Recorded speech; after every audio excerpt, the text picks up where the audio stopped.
Cruising in my lane fast, call it high speed. I've been working hard, yeah, I've been working nightly. If you think you'll win, ha, not fucking likely. I be taking shots, yeah, cold-blooded, icy. Watching numbers grow is what I call sightseeing. In the front row, run it up when they hype me. The following grows, they know how to ignite me. Call me CEO, I've been running shit right, see. And I ain't playing games, I create my own lane, making pleasure out of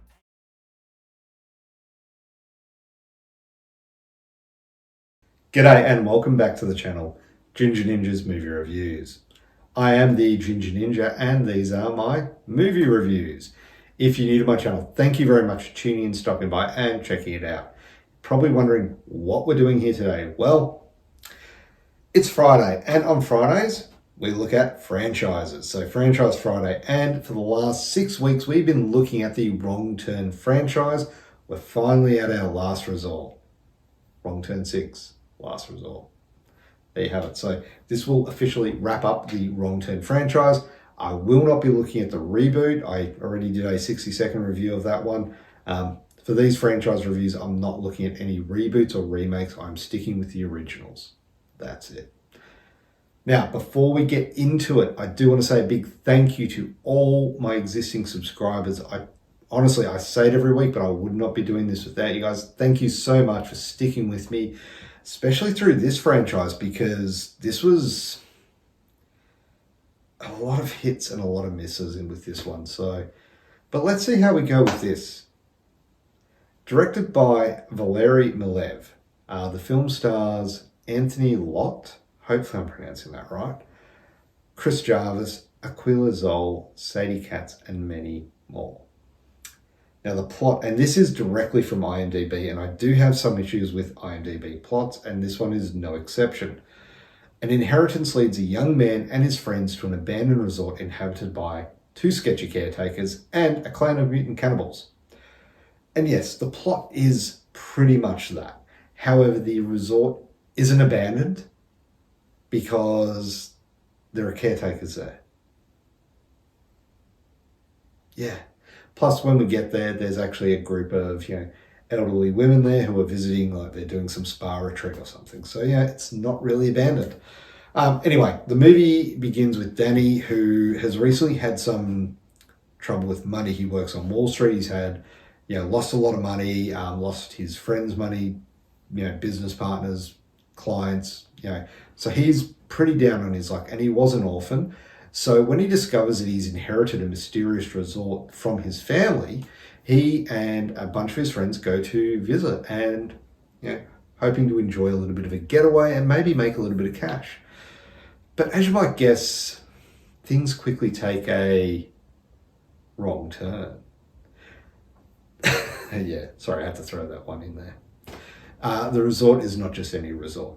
It's a creepy, decaying place filled with dark secrets and even darker inhabitants, namely the family of cannibalistic mountain men. Now, the setting is really good. I really enjoy the setting, especially more so with this one than the previous one. Wrong Turn 5, I mentioned, the town setting looked fake. It looked like a set, a purpose-built set. I'm not saying it was, I don't really know a lot about it to say, but it just felt like that. Like it could have been shot in the back lots of a studio kind of thing. This feels like it was shot on location, and it just looks good. I really enjoyed the setting. I enjoyed the mountainside. I enjoyed there's scenes where they're going into this spa. It looks like this heated pool kind of thing. It looks really good.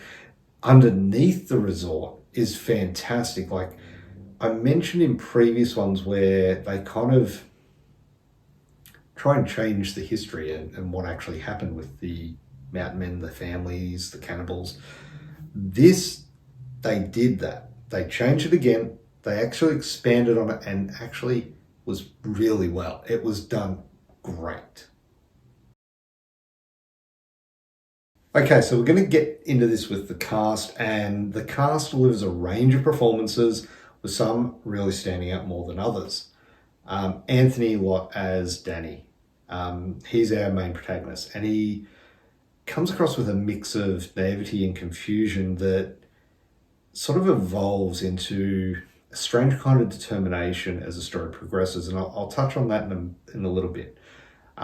Sadie Katz as Sally is a standout, and she delivers a chilling performance, and it kind of embodies this unhinged nature of her character.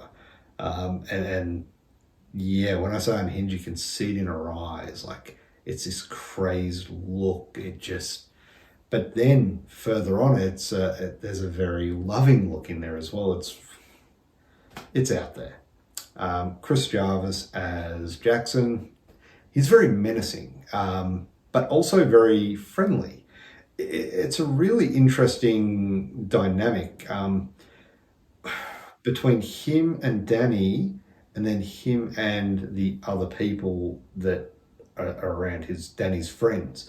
He has this friendly nature to Danny because he's family, but then to everyone else, it's like he has this seething anger towards them, and more on that as the movie progresses. It's this twisted family loyalty that he has that drives much of the film's conflict. Now, the acting itself is rather hit and miss. Some of the performances are a little bit wooden, and that's including the three that I've mentioned. And some of them are over the top as well, and that's through the whole cast. And the dialogue that's delivered can be clunky at times. Part of that due to the writing, part of that due to the delivery. And that does make it hard to take these serious moments seriously.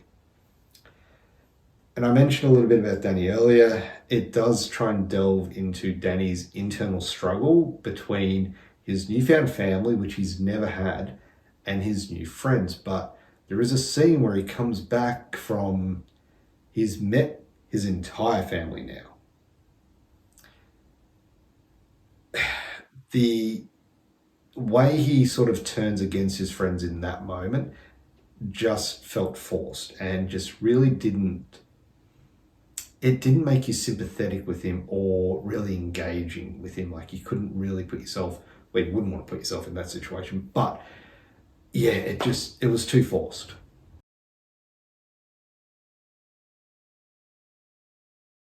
Now on to the directing and the writing. And look, while the plot is relatively straightforward, director Valery Malev actually manages to maintain a very brisk pace throughout the film, ensuring that there is very little downtime between moments of horror and suspense. This would have been really hard because he didn't speak a lot of English. So, now the film actually opens with a shocking and gory scene that really does set the tone for the rest of the film. The introduction of a cult-like family dynamic really added an intriguing and, look, if I'm being honest, it was somewhat convoluted layer to the story. But this isn't just about random kills. There's a very unsettling history and tradition behind all this brutality. This was hinted at, as I mentioned, in previous films, but it's greatly expanded on here, and it feels like it could tie into the remake and reboot in some way. I mean, that's very different, but like I said, not getting into the remake or reboot. But yeah, it was just very interesting to see that sort of history behind it. And like I said, previous films, they had touched on this. This goes right into it. But this is another movie that was pretty much an excuse to get women naked on screen, with all of the main cast getting their kit off in this movie. In the first 5 minutes, and the last 5 minutes too. Nudity, like, throughout the film. Look, yeah, it was odd, to be honest. And look, the plot is predictable. Like, let's be honest. We know the storyline by now. And it does follow the familiar patterns of isolated location, unknown threat, gruesome deaths, and yeah, it's got a brisk pace, but some parts did feel like they were dragging on to the kill.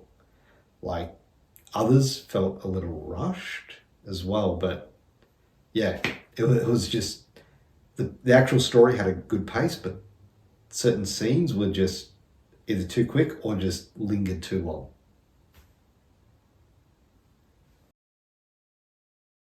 Okay, so the effects. Now, there are one or two uses of CGI that just don't fit well in this film.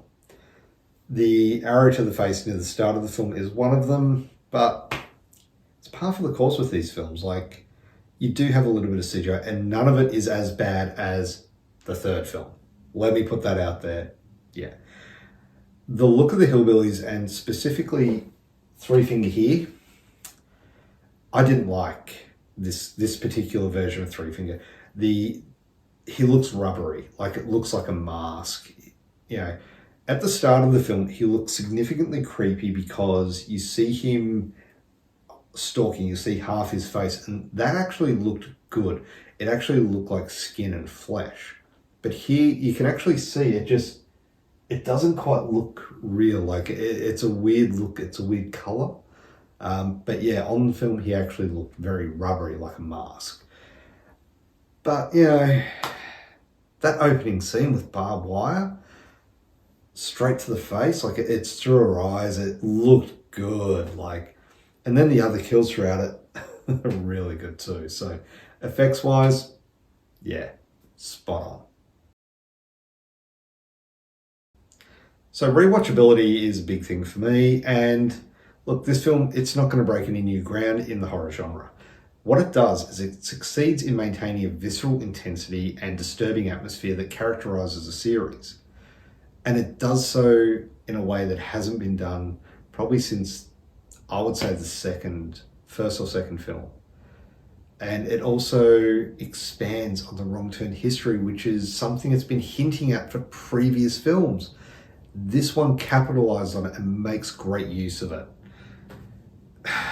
There are some reliances on genre cliches, and that would make it tough on a rewatch.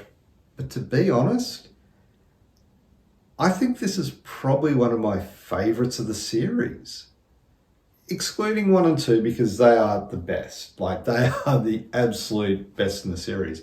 I think this would actually be my third favorite in the series. So yeah, I reckon I definitely would go back and rewatch this one.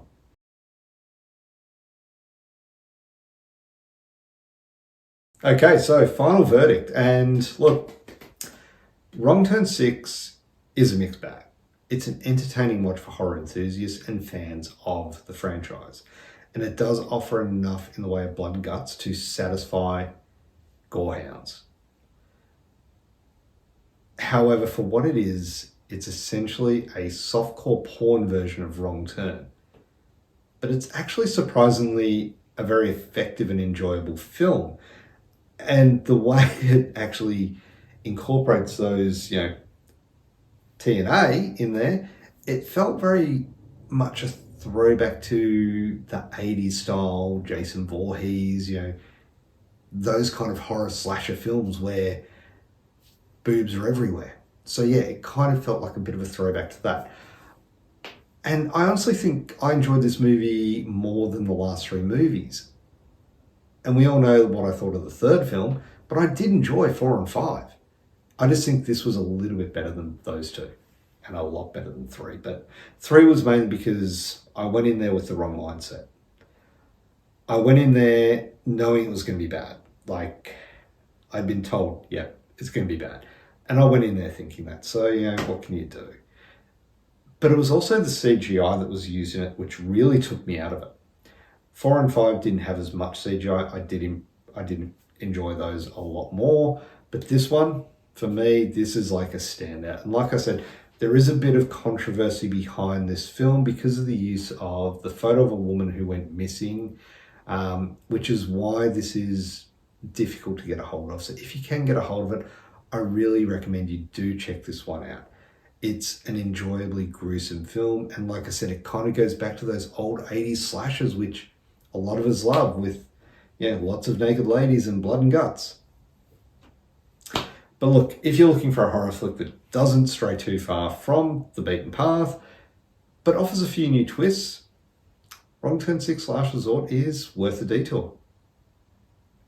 Anyway, for a score, I would give this film a 6.5 out of 10.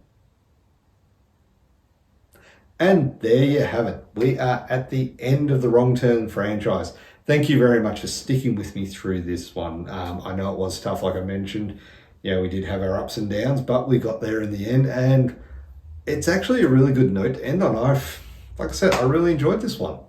So yeah, what's next though? Well, I put a poll up on my community page as to what film would be looked at next. And there were some great choices. Like a lot of you recommended Aliens, Psycho was another one. So thank you very much for those suggestions. I definitely will put them in the pile for later on down the track. But the winner was Hellraiser. So as of next week, we will be looking at the Hellraiser franchise, kicking it off with the original classic and seeing Doug Bradley portray Pinhead. Looking forward to checking this one out. It's been a little while since I've seen all the Hellraiser films. So I know I really enjoyed the first three, let's be honest. After that, there's a couple of good ones. I know the sequels get a lot of grief, but there are some in the sequels that are really good. I think Inferno, that's one of them. I'm pretty sure Deader or Hellworld is a weird one. But, look, let's go into it with an open mind and see if we can find something good about them, or at least try to. I mean, they can't be any worse than Wrong Turn 3, right? But guess we'll find out. Anyway, look, thank you very much for watching this with me and sticking with me through the Franchise Friday. If you could and you haven't already, please do hit the thumbs up, be much appreciated. Subscribe to my channel and, of course, hit that notification bell so that way you're notified every time I do release a new review. Like I said, we've got my Franchise Fridays. We're going to start on Hellraiser next week, so that's going to be a lot of fun. I'm really looking forward to these. Been looking forward to it for a while, actually, so yay me. I've also got my Trashy Tuesdays, just looked at, what was that? Class of Newcomb High Part 2. That was a fun one. What's going to happen next week? Who knows? Could be anything. I am really looking to get into some of the trauma films, but we're going to be doing them next week. Could be something else. Could be a comedy, could be a horror, could be anything. Could be a slasher from the 80s.